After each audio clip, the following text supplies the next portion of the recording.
누가복음 23장 50절에서 56절 말씀을 통해서 선하고 의로운 요셉이라는 제목으로 하나님 말씀을 함께 나누겠습니다. 예수님께서 이 땅에 오셔야만 했던 이유는 무엇이죠?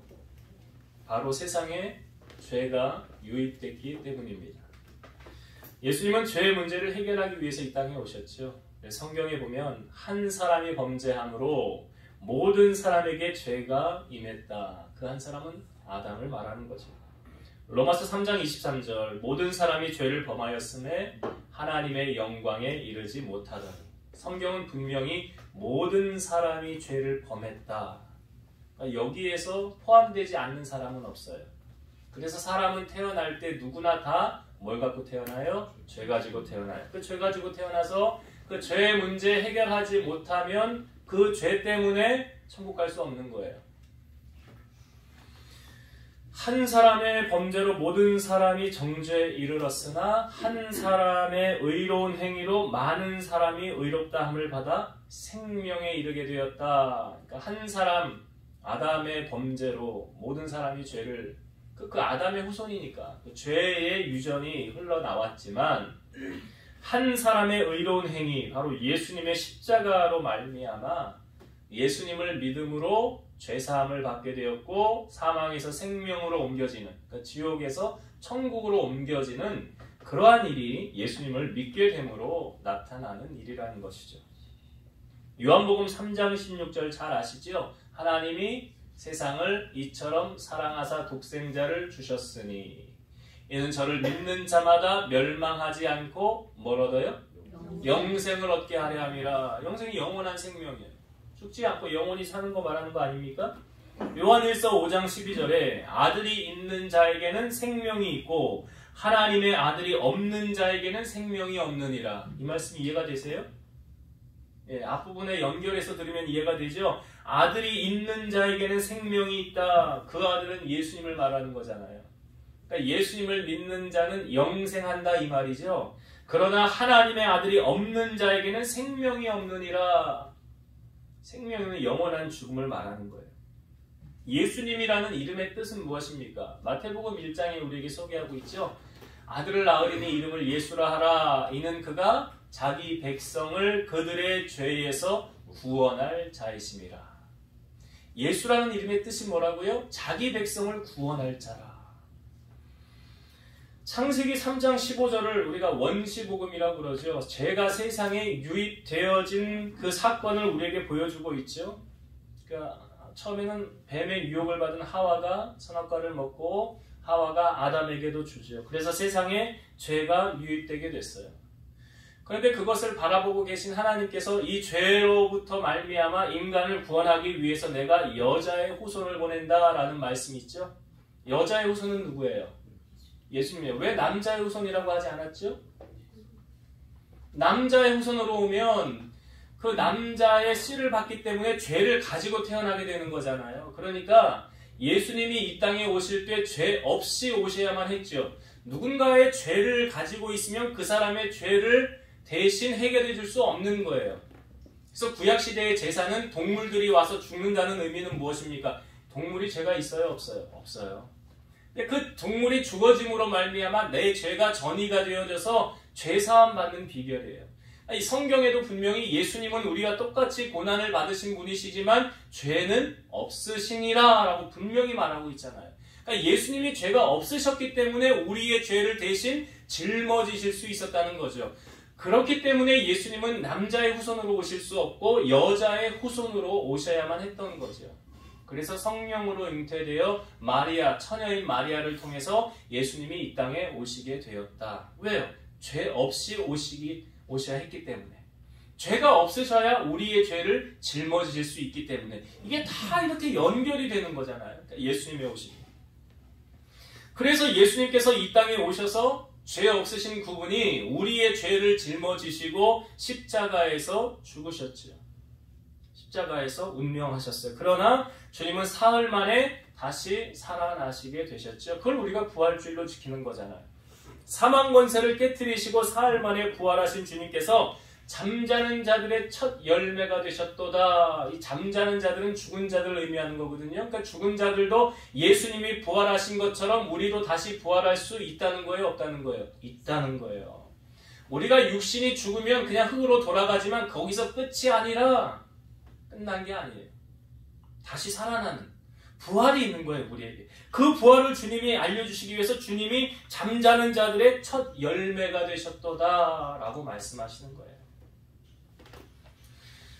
예수님께서 십자가의 고난을 당하셨을 때 제자들은 다 외면했지요. 하물며 예수님의 수제자라고 하는 베드로는 3번이나 예수님을 저주하면서 부인했지요. 예수님 그거 아셨어요. 제자들을 향하여 너희가 다 나를 떠나리라. 주님은 알고 계셨어요. 그리고 예수님이 오후 3시에 십자가에서 달리셔서 아침 9시에 달리셔서 오후 3시 6시간 동안 십자가에 달리셨지만 오후 3시에 운명하셨죠. 그래서 그 오후 3시가 초대교회의 기도 시간이 된 거예요. 그리고 우리도 오후 3시 기도 시간을 정해서 예수님이 운명하신 그 시간을 기념해서 우리가 기도하는 거 아닙니까? 그러니까 십자가에서 운명하신 예수님의 시체는 어떻게 되었습니까? 이 사복음서에 이 사건을 빼놓을 수가 없어요. 왜냐? 예수님이 사람으로 오셨기 때문에 예수님의 시체가 어떻게 되었다. 그 다음에 그 구절은 모든 사람들에게 다 알려져야 되는 사건이에요. 사복음서에 다 등장을 합니다. 예수님의 시체를요, 그 아리마대 요셉이라는 사람이 빌라도에게 가서 당돌하게 요구합니다. 예수님의 시체를 달라. 근데 이 아리마대 요셉을 이제 사복음서에 다 우리에게 보여주고 있는데 소개하는 부분이 약간씩 좀 다르긴 해요. 어떤 부분에서는 예수님의 제자 중에 한 사람이라고 소개하고 어떤 부분에서 오늘 그 마가복음에서는 좀 존경받는 공회의원으로 소개를 하고 있고 또 하나님의 나라를 기다리는 자라라고 소개하고 있고요. 마태복음에서는 아리마대 요셉을 소개할 때 부자 요셉이라 이렇게 소개해요.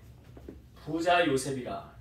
그래서 예수님의 시체를 깨끗한 세마포로 싸서 그 자기 바위에 판 무덤, 새 무덤에 예수님을 거기 넣어두고 돌을 굴려서 문을 닫아 놓습니다. 사실 이 돌무덤은 아리마대 요셉이 나중에 자기가 쓰려고 미리 만들어 놓은 거였어요. 그런데 그 무덤을 지금 자기가 들어가는 것이 아니라 예수님에게 그 무덤을 헌신하는 것을 보여주고 있습니다. 우리는 뭐 부자가 더 인색하다, 부자가 더 독하다, 그래서 성경에 이런 말이 있죠. 부자가 천국 가는 것이 낙타가 바늘기로 들어가는 것보다 어렵다라고 말하고 있는데 그 말에 대한 출처를 여러분 정확하게 아셔야 돼요. 성경에 왜 예수님께서 이 말씀이 나오게 된 배경이 뭐냐면 예수님이 길을 가실 때 한 사람이 꿇어 주님 앞에 앉아서 이런 질문을 합니다. 선한 선생님이요, 내가 무엇을 하여야 영생을 얻으리이까? 예수님이 대답하시죠. 네가 어찌하여 나를 선하다 일컫느냐? 하나님 한 분 외에는 선한 이가 없느니라. 네가 계명을 안 하니 살인하지 말라, 간음하지 말라, 도둑질하지 말라, 거짓 증언하지 말라, 속여 빼앗지 말라, 내 부모를 공경하라. 이렇게 말씀하시니까 이 청년이 말하기를 선생님 이것은 내가 어려서부터 다 지켰습니다. 그럼 난 됐네. 그럼 난 구원 받았네. 하고 돌아가려고 할 때 성경을 잘 보면 예수님께서 그를 보시고 사랑하사 한 말씀 더 하십니다. 이렇게 말씀하셨어요. 너에게 아직도 한 가지 부족한 것이 있는데 너에게 있는 것을 다 팔아 가난한 자들에게 주라. 그리하면 하늘에서 보화가 내게 있으리라. 그리고 와서 나를 따르라. 자, 여러분, 예수님께서 이 청년 시험 들게 하려고 이 말씀하신 거예요? 사랑하셔서 말씀하신 거예요? 분명히 성경이 뭐라고 말하고 있어요? 그를 사랑하사. 그런데 그 말을 들은 이 청년이 그 사람이 큰 부자이므로 이 말씀을 듣고 슬픈 기색을 띠며 근심하며 갔더라. 이 말씀을 듣고요, 슬픈 기색을 띠며 근심하며 갔다. 그 이유가 뭐래요? 그가 큰 부자이므로. 그가 큰 부자이므로. 그래서 그 청년이 간 다음에 예수님께서 가는 그 청년을 보시면서 이렇게 말씀하셨어요. 재물 있는 자가 하나님의 나라에 들어가기가 얼마나 어려운지 낙타가 바늘기로 들어가는 것이 부자가 하나님의 나라에 들어가는 것보다 쉬우니라. 여기서 그때 예수님이 이 말씀을 하신 거예요. 그때 그 말씀을, 예수님의 말씀을 들은 제자들이 매우 놀라면서 이런 말을 합니다. 그런즉 누가 구원을 얻을 수 있겠습니까? 예수님께서 사람으로는 할 수 없으되 하나님으로서는 그렇지 아니하니 하나님으로서는 다 하실 수 있느니라. 그때 옆에서 베드로가 뭐라고 말하냐면 이런 말을 해요. 보소서, 우리가 모든 것을 버리고 주를 따랐나이다. 여러분, 예수님께서 베드로를 그 물고기 한 마리도 안 잡혔을 때 예수님이 가셔서 배 위에 올라가셔서 말씀을 가르치시고 그 다음에 뭐 어떤 말씀하셨어요? 깊은 데 그물을 내려라 그랬죠. 그때 베드로가 한 말이 뭐예요? 주여, 밤새도록 그물 내려 한 마리도 못 잡았지만 내가 말씀에 의지하여 그물을 내려보겠습니다 하고 내렸더니 2배 가득 채우게 잠기게 되었어요. 그때 베드로가 주님 앞에 엎드립니다. 주여, 나를 떠나소서, 나는 죄인입니다. 그러니까 여러분, 은혜 임하면 자기를 보는 눈이 열리는 거죠. 자기를 보는 게 제일 어렵잖아요. 그때 은혜가 임하니까 자기를 보는 눈이 열렸어요. 그때 예수님께서 하신 말씀이 뭐예요? 두려워하지 말라. 이제 후로는 네가 사람을 취하는 어부가 되리라. 사람을 낚는 어부가 되리라. 그리고 나를 따르라 할 때 베드로가 거기 있는 그물하고 배하고 물고기하고 다 버려두고 바로 주님을 따라갔더라. 그 사건을 연상하면서 베드로가 말하는 거예요. 베드로가 보소서, 우리가 모든 것을 버리고 주를 따랐나이다. 맞잖아요. 맞지요. 그 물고기와 배와 그물, 자기 생계에 걸린 모든 것을 다 버렸잖아요. 그 말을 들은 주님께서 이렇게 말씀하셨어요. 하나님의 나라를 위하여 집이나 아내나 형제나 부모나 자녀를 버린 자는 현세의 여러 배를 받고 내세의 영생을 받지 못할 자가 없느니라. 하나님 나라 위에서 내가 움켜쥐려고 했던 것을 버려놓는, 내려놓는 사람. 내려놓는 사람. 현세에 뭐라고요? 여러 배를 받고. 그러니까 마치 내가 놓으면은 잃을 것 같고 끝날 것 같잖아요. 근데 주님은 그렇게 말씀하지 않아요. 오히려 내가 여러 배를 줄게. 그러니까 부자 청년에게 주님이 하셨던 말씀이 뭐예요? 네가 한 가지 부족한 거 있는데 그거 다 팔아 가난한 사람 나누고 주고 나를 따르라. 그리하면 그 다음에 있잖아. 그리하면. 그러니까 말씀은 뭐냐면 앞부분에 먼저 선포가 되어지고 그 다음에 내가 어떻게 하느냐에 따라 결정되어지는 거예요. 하나님의 말씀이 선포되어졌는데 내가 순종하며 살지 않아. 그러면 거기에는 하나님의 역사가 나타나지 않죠. 예수님의 첫 번째 이적도 마찬가지 아닙니까? 하인들에게 물을 떠나라. 이제 물을 떠서 갖다 줘라. 근데 분명히 떴을 때 그냥 맹물이었거든요. 근데 그걸 갖다 줘서 붓는 순간 뭐가 됐어요? 포도주 됐잖아요. 그 누구만 알아요? 하인들만, 순종한 사람들만 아는 거예요. 하나님 말씀에 몸부림치면서 순종하며 살려는 사람들만 하나님이 살아계시다는 것을 알고 기적과 은혜를 체험하며 살아가는 거예요. 그러나 순종하지 않으면. 부자 청년이 예수님 말씀하시잖아요. 그리하면 하늘에서 보화가 내게 있으리라. 분명히 주님 나라 위에서, 하나님 나라 위에서 내가 버리면, 내려놓으면, 이 말의 속뜻은 무엇입니까? 여러분, 주님보다 더 사랑하는 그 무엇이 있다면 그거 뭐라고 그랬어요? 우상이라고 그랬잖아요. 신앙생활하면서 그 부분에서 먼저 깨워줘야 되는 거죠. 내려놔줘야 되는 거죠. 나 주님보다 더 사랑하는 거 없어. 나 돈도 주님보다 더 사랑하지 않아. 나 자녀도 주님보다 더 사랑하지 않아. 나 부모도 주님보다 더 사랑하지 않아. 그 부분을 주님이 지금 말씀하시는 거잖아요. 그거예요. 그게 되어지지 않으면 신앙생활에 그럼 여러 배를 못 받죠. 그 내세의 영생을 받지 못하죠. 여러분, 아리마대 요셉, 오늘 본문에 나오는 주인공을 성경에 부자다라고 말하고 있고요. 오늘 주님 앞에 나와서 질문을 했던 그 어떤 관리, 그 청년도 부자예요. 같은 부자라 할지라도 가치관이 다르요. 여러분, 성경이 말하는 부는 어디로부터 옵니까? 하나님께로부터 오는 거예요. 근데 문제는 어디 있느냐? 이 부자 청년은 왜 예수님의 말씀에 순종하지 못한 거예요? 욕심 때문이죠. 가만히 들여다보세요. 욕심이에요. 그래서 성경이 분명하게 우리에게 말씀하고 있죠. 야고보서 1장에 보면 욕심이 잉태한 즉 죄를 낳고 죄가 장성한 즉 사망을 낳느니라. 출애굽한 이스라엘 백성이 40년 광야 생활을 마치고 첫 번째 넘어야 되는 관문이 여리고였어요. 여리고 성이 어떻게 해서 무너졌습니까? 하루에 한 바퀴씩 돌고 7째 날에는 7바퀴를 돌고 그 다음에 소리쳐라. 그러니까 여리고성이 무너졌어요. 그리고 다음에 정복해야 될 거 아이성이었는데 그건 뭐 여리고에 비하면 아주 쉬운 성이었어요. 그래서 우리가 그냥 군사 조금만 이끌고 가서 여리고성 점령하고 오겠습니다. 갔는데 전쟁에서 패했어요. 여호수아가 아니 하나님 우리가 왜 졌습니까? 라고 말할 때 하나님 뭐라고 말씀하십니까? 너희가 나와 약속한 것을 지키지 않았느니라.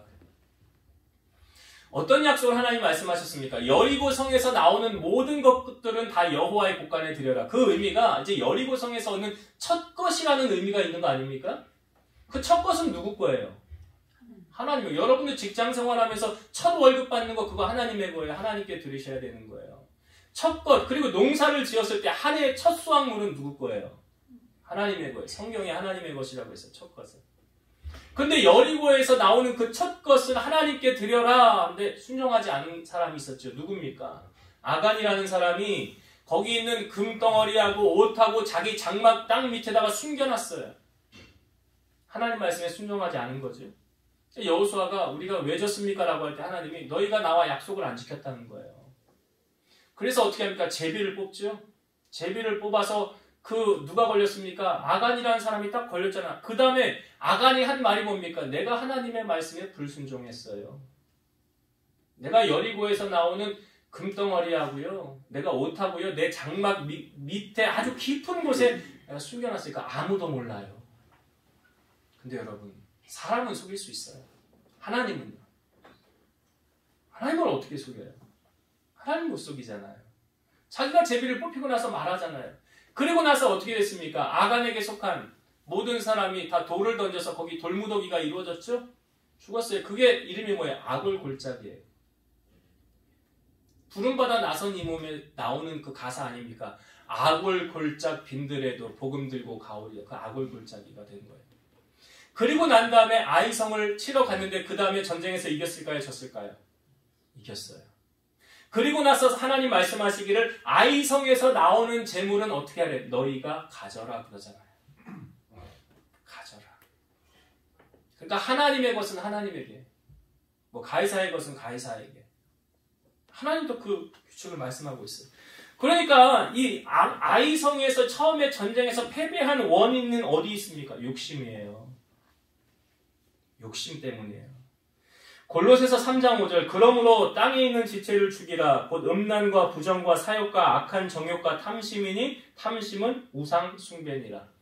탐심이 뭐예요? 욕심이에요. 그게 뭐예요? 성경이 우상 숭배라잖아요. 그게 우상 섬기는 거라잖아요.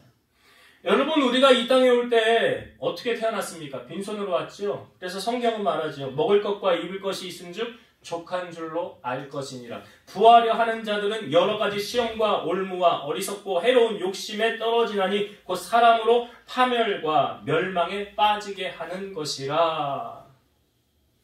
여러분 금요일날 저녁 8시 50분 토요일 저녁 8시 50분인가요? 그때 되면은 뭐 하는 거 있죠? 사람들이 그 시간을 많이 기다려요.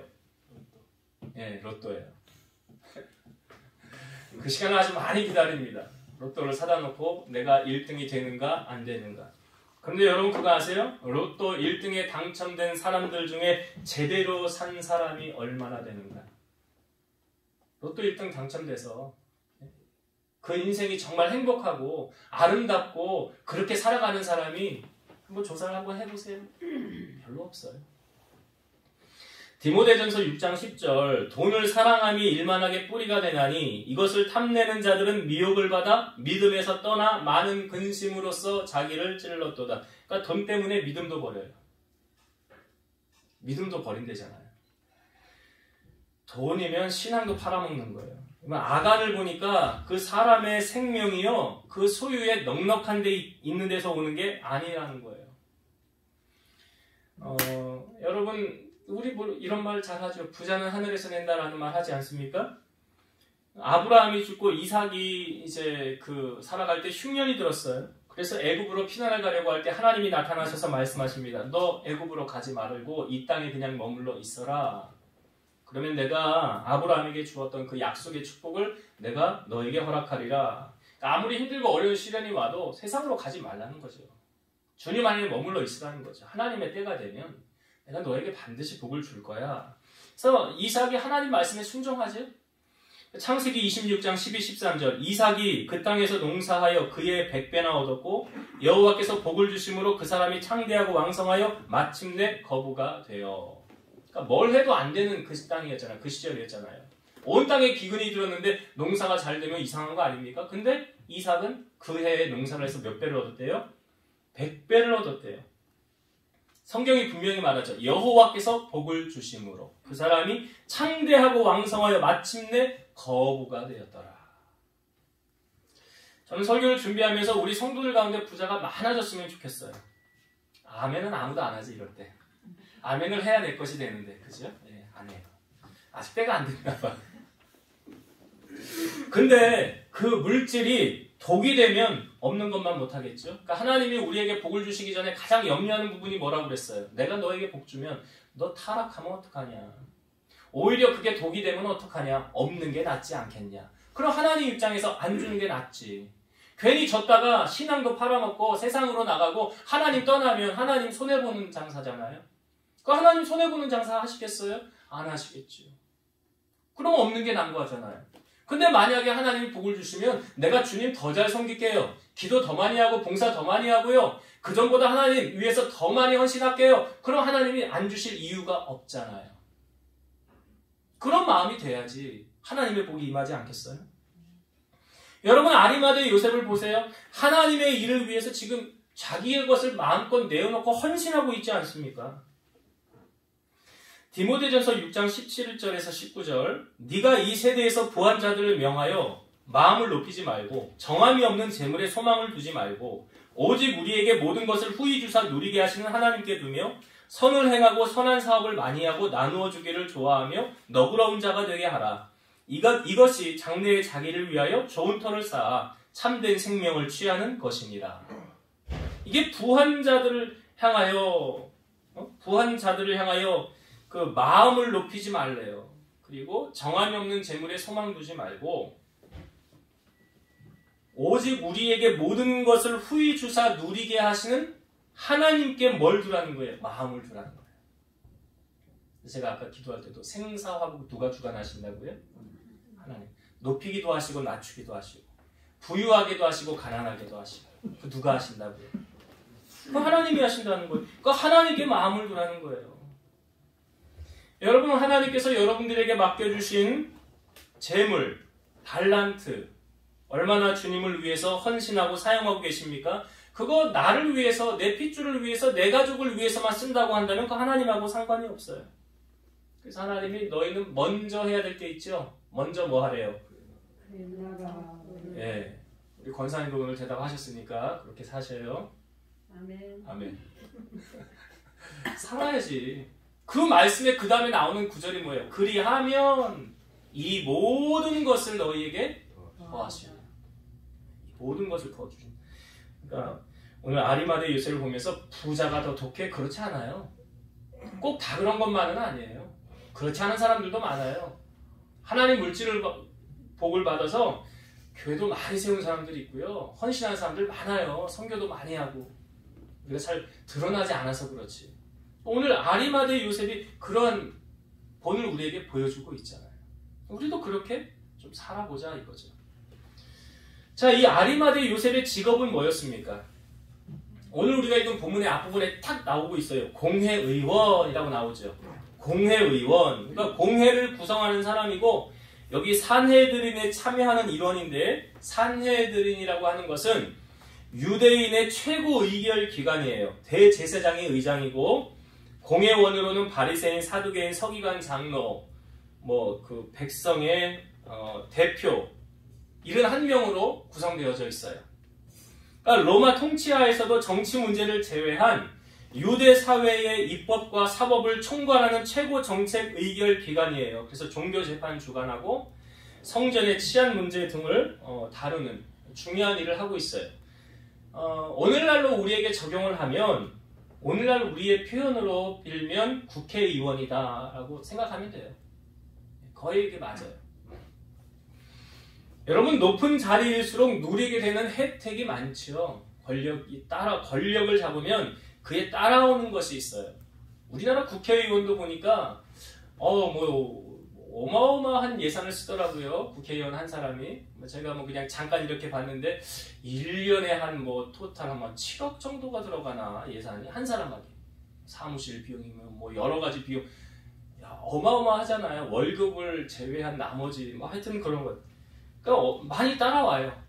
그 권력이 주어지는 그런 것들이 너무 많아요. 그러니까 사람들이 한번 그것을 맛보니까 놓기가 쉽지 않겠죠. 그러니까 계속 나와서 도전하는 거 아닙니까? 그런데 오늘 저는 성경을 보면서 이 아리마대 요셉이 공회의원인데, 자, 요셉이 어떻게 살아왔는지를 평가하는 단어가 있어요. 마가복음에서는 이 요셉을 이렇게 소개합니다. 존경받는 공회원이다 라고 소개하고요. 오늘 우리가 읽은 누가복음에는 선하고 의로운 요셉이다 라고 소개하고 있어요. 그리고 오늘 우리가 읽은 본문의 51절에 가로 안에 있는 말씀을 보니까 그들의 결의와 행사에 찬성하지 아니한 자라 라고 표현하고 있어요. 왜 아리마대 요셉은 그들의 결의와 행사에 찬성하지 않았을까요? 왜요? 그것이 옳지 않으니까. 그것이 옳지 않으니까. 불의하니까. 사람들은 자기에게 조금이라도 이익이 되면 오케이, 통과. 그러나 나에게 조금이라도 손해가 오면 no. 그런데 아리마대 요셉이 지금 그들의 결의와 행사에 찬성하지 않았다는 것은 자기의 유익 때문에 찬성하지 않은 게 아니라는 거죠. 그래서 찬성하지 않은 게 아니에요. 불의와 나는 타협할 수 없다. 그래서 찬성하지 않은 거예요. 불의와 함께 할 수 없다.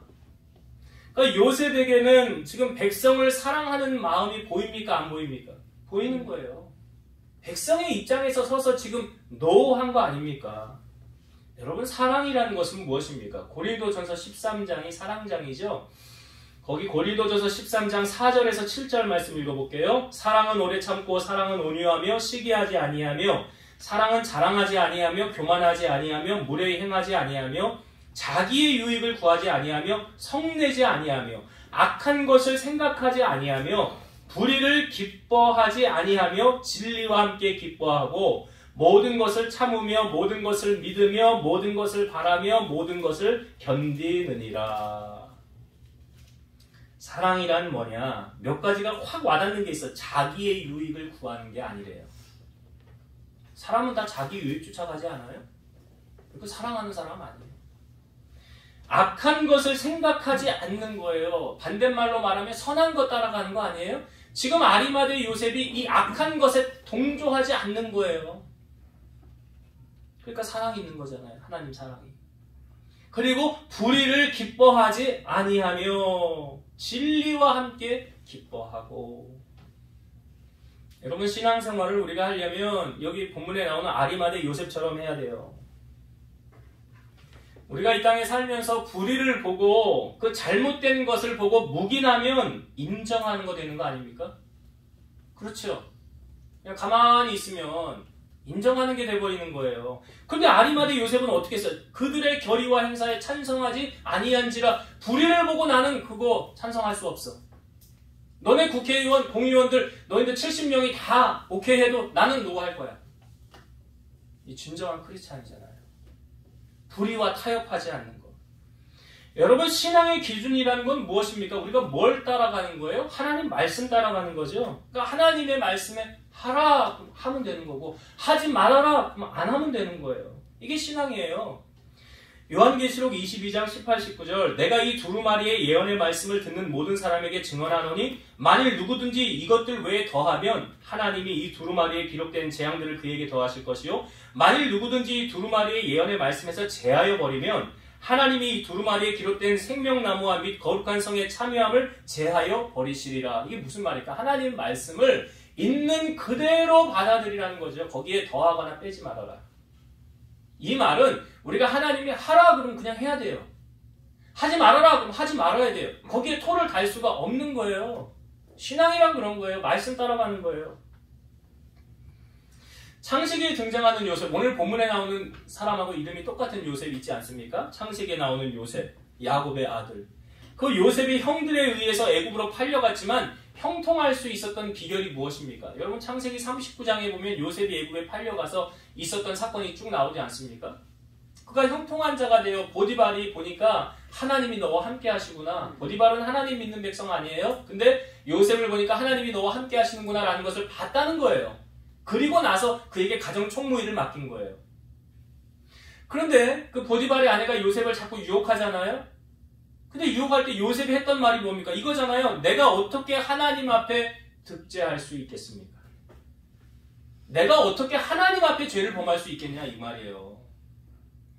당신하고 나하고 그냥 쿵짝짝 해가지고 모든 사람 다 속일 수 있어요. 그러나 하나님은요.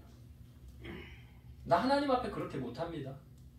나 하나님 앞에 그렇게 불의하며 살 수 없습니다. 하나님을 내가 어떻게 속일 수가 있겠습니까? 나 하나님 앞에 그렇게 못 살아요. 그 기준이 뭐예요? 요셉의 삶의 기준이 하나님 말씀이라는 거예요. 그러니까 하나님을 의식하며 사느냐? 의식하지 않고 사느냐? 그 차이 아니에요? 이게 코람데오의 신앙이잖아요. 하나님 앞에서의 삶이라는 거예요. 시편 14편 1절에서 3절 어리석은 자는 그의 마음에 이르기를 하나님이 없다 하는도다. 그들은 부패하고 그 행실이 가증하니 선을 행하는 자가 없도다. 여호와께서 하늘에서 인생을 굽어 살피사 지각이 있어 하나님을 찾는 자가 있는가 보려 하신즉 다 치우쳐 함께 더러운 자가 되고 선을 행하는 자가 없으니 하나도 없도다. 그러니까 악한 자는 하나님 없다라는 거예요. 로마서 1장에도 나오잖아요.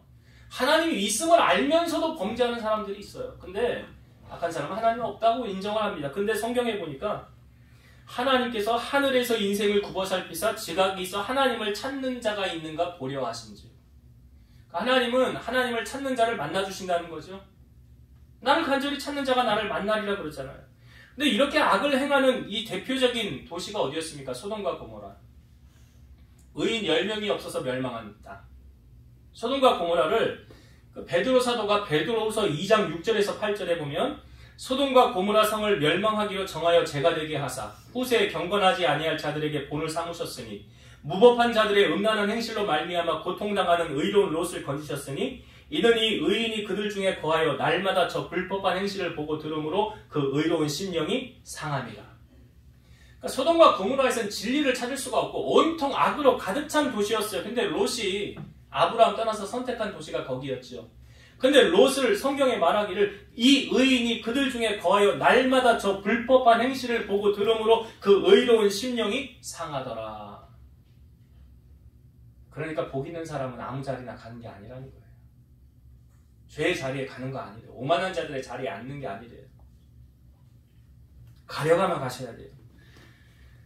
신앙의 사람은 불의와 타협하지 않습니다. 그렇죠? 하나님의 말씀을 묵상하며 말씀대로 살아가는 사람이에요. 아무리 신앙생활을 오래 해도 나는 죄를 이길 수 있어. 천만에 그렇지 않아요. 여러분 요셉을 통하여 우리에게 보여준 게 무엇입니까? 그 보디발의 아내가 계속 유혹을 할 때 요셉이 어떻게 대처했습니까? 함께 있지도 않았더라. 죄의 자리는 함께 있는 게 아니에요. 마약, 도박, 술, 음란 이런 자리는 나는 믿음이 좋아서 나는 안 넘어져. 천만의 말씀. 그런 자리는 가는 게 아니라고요. 여러분 삼손이 어떻게 됐습니까? 그 여자한테 마음을 뺏겨서 결국은 그 여자는 그 블레셋 사람들에게 너 삼손이 어디서 힘의 근원이 나오는지만 우리에게 알려줘라. 어마어마하게 돈 줄게. 결국 알아냈잖아요. 4번째. 삼손을 속이고. 그래서 그 여자는 돈 받고 튀었어요. 갔어요. 삼손은 어떻게 됐어요? 두 눈 뽑혔죠? 그리고 맷돌 돌리는 그런 신세가 되지 않았습니까? 우리가 늘 깨어 있어야 하는 이유가 뭐냐면 우리는 죄와 타협해서는 안 되는 거예요. 출애굽한 이스라엘 백성들이 광야 생활을 가면서 타락한 적이 몇 번 있었어요. 근데 그때 그 시딤이라는 지역에서 모압 여인들하고 이스라엘 남자들이 성적으로 타락하게 됩니다. 마음을 완전히 여자들한테 빼앗긴 거예요. 그래서 성경에 보면 이스라엘이 바알볼에게 부속되었더라. 그들에게 마음을 뺏겨서 그들이 어떻게 되었냐면 그 모압 여인들이 섬기는 신을 같이 섬겨요. 그 우상의 제물을 같이 먹어요. 그 우상 앞에 같이 엎드려요. 이런 일이 나타났어요.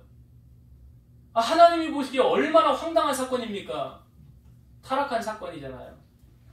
그래서 하나님이 모세에게 어떻게 명령하십니까? 이스라엘의 12지파의 두목들을 이 나무에 매달아서 죽이래요. 근데 모세가 그렇게 못했어요. 바알볼에 가담한 사람들을 죽여라 라고 말했지 12명의 두령들을 나무에 매달아서 죽이지 못했어요. 그럼에도 불구하고 또 이스라엘 남자가 그 이방 여인을 데리고 자기 서막에 들어가서 또 악한 짓을 해내는 것을 비느하스가 보고 창을 들고 들어가서 그 남자와 여자를 죽입니다. 사람을 죽인 걸 잘못한 거잖아요. 그런데 하나님께서 비느하스가 행한 것을 보고 뭐라고 말씀하셨냐면 네가 내게 질투심을 유발했다는 거예요. 그 말이 뭐냐면 네가 나를 위해서 잘했다는 거예요. 사람들은 다 그것에 그냥 암암리에 그냥 동조하고 그냥 방관하고 있는 거예요. 아무런 행동을 액션을 취하지 않았다는 거예요. 그 잘못한 것이 눈앞에서 보임에도 불구하고. 근데 비느하스는 창을 들고 들어가서 두 사람을 죽였어요. 연병으로 24,000명이 죽었는데 그 연병이 그치는 계기가 되었고 하나님께서 비느하스에게 뭐라고 말씀하시냐면 내가 너와 영원한 제사장의 언약을 맺으리라. 그때 약속하신 거예요. 왜요? 사람들은 다 그냥 가만히 있거든요. 방관하고. 그 잘못된 것을 보면서도. 근데 비느하스는 그러지 않았다. 하나님을 위한 정의감이 있었죠. 마치 다윗이 골리앗 앞에 나가서 싸울 때 사람들은 다 그냥 동조하고 가만히 있잖아요. 근데 다윗은 나가서 왜 안 싸우냐고 그러잖아요. 그래서 다윗이 골리앗을 물리치고 이스라엘의 영웅이 하루아침에 되었지만 고난의 세월이 있었지만 나중에 하나님께서 그를 왕으로 세우는 계기가 거기 있었다는 거 아닙니까? 그러니까 이런 불의를 보고 타협해서는 안 돼요. 예수님도 누가복음 21장 34에서 36절 너희는 스스로 조심하라. 그렇지 않으면 방탕함과 술 취함과 생활의 염려로 마음이 둔하여지고 뜻밖의 그날이 덕과 같이 너희에게 임하리라. 이날은 온 지구상에 거하는 모든 사람에게 임하리라. 이러므로 너희는 장차 올 이 모든 일을 능히 피하고 인자 앞에 서도록 항상 기도하며 깨어있으라 하시니라. 우리가 항상 깨어있으며 주님 오실 날을 기대하고 사모하며 살아가야 됩니다. 신앙생활은 마지막까지 경주해야 돼요. 죄악과 타협하지 말아야 돼요. 자, 이제 말씀을 정리하고 마치겠습니다. 오늘 우리에게 보여주는 이 아리마대 요셉, 성경은 이 아리마대 요셉을 부자다라고 표현하고 있어요. 여러분, 하나님의 일에 선한 부자, 그리고 이웃사랑을 실천하는 부자, 그런 부자가 내가 되겠습니다. 하나님, 그러니 내게 하늘문 여시고 복을 좀 부어줘 보세요. 이래야 되잖아요. 자기밖에 모르는 부자 말고요. 잠언 11장 24, 25절 흩어 구제하여도 더욱 구하게 되는 일에 있나니 과도히 아껴도 가난하게 될 뿐이니라. 구제를 좋아하는 자는 풍족하여 질 것이요 남을 윤택하게 하는 자는 자기도 윤택하여 지리라. 그러니까 부자 청년처럼 살지 마시고 오늘 아리마대 요셉처럼 하나님의 일에 힘쓰고 애쓰는 여러분 되시길 주의 이름으로 축원드립니다. 두 번째, 크리스찬이 세상에 살면서 영향력을 끼치며 살아가야 되지 않을까요? 지금 이 아리마대 요셉은요, 사람들에게 인정받는 사람이었어요. 존경받는 공회원, 선하고 의로운 요셉. 그 사람들에게 인정받는 거잖아요. 여러분, 우리가 어떻게 하면 세상에 인정을 받으며 살아갈 수 있을까요? 죄를 배격해야 돼요. 죄하고 타협해서는 안 돼요. 그리고 하나님을 가까이 해야 돼요. 시편 73, 27, 28절 무릇 주를 멀리하는 자는 망하리니 음녀같이 주를 떠난 자를 주께서 다 멸하셨나이다. 하나님께 가까이함이 내게 복이라. 내가 주 여호와를 나의 피난처로 삼아 주의 모든 행적을 전파하리이다. 그러니까 하나님의 말씀의 기준이 되면, 하나님을 가까이 하면 불의와 진리가 딱 나뉘어지게 돼 있어요. 하나님이 기뻐하는 것과 기뻐하지 않는 것이 딱 나뉘어지게 돼 있어요. 바로 아리마대 요셉은 그렇게 살았기 때문에 그들의 결의와 행사에, 불의에 찬성하지 않았더라. 여러분의 삶의 기준은 무엇입니까? 하나님의 말씀을 기준 삼으시고 그 말씀에 행하라 하면 하시고 하지 말아라 하면 하지 않으시고 말씀을 따라 승리하는 여러분 되시기를 주의 이름으로 축원드립니다. 기도하시겠습니다. 살아계셔서 역사하신 하나님 감사합니다. 오늘 아리마대 요셉을 우리에게 보여주면서 그는 부자였습니다. 그러나 자기를 위해 살기보다 남을 위해서 헌신하고 하나님의 사랑을 나타내며 살았던 것을 우리에게 보여주고 있습니다. 우리도 하나님께로부터 하나님의 복을 받아 다른 사람을 살리고 하나님의 영광을 높이고 살아가는 우리 성도들 되게 하시고, 우리의 삶의 기준이 나의 목적과 이익이 아니라 하나님의 말씀의 기준이 되게 하셔서 먼저 그 나라와 의를 구하고 주님 앞에 잘했다 칭찬을 받으며 살아가는 우리 온 성도들이 되게 하여 주옵소서. 예수님 이름으로 감사하며 기도드리옵나이다. 아멘.